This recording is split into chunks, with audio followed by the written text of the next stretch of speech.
For today's short video, tayo ay nag-i-start na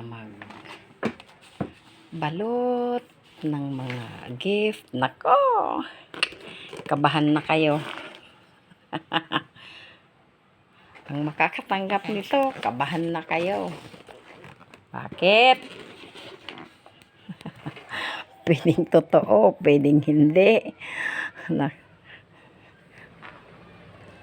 Ay, nako. Wag nating ipasilip. Basta, tatlo na. Tayo ay nagbabalot.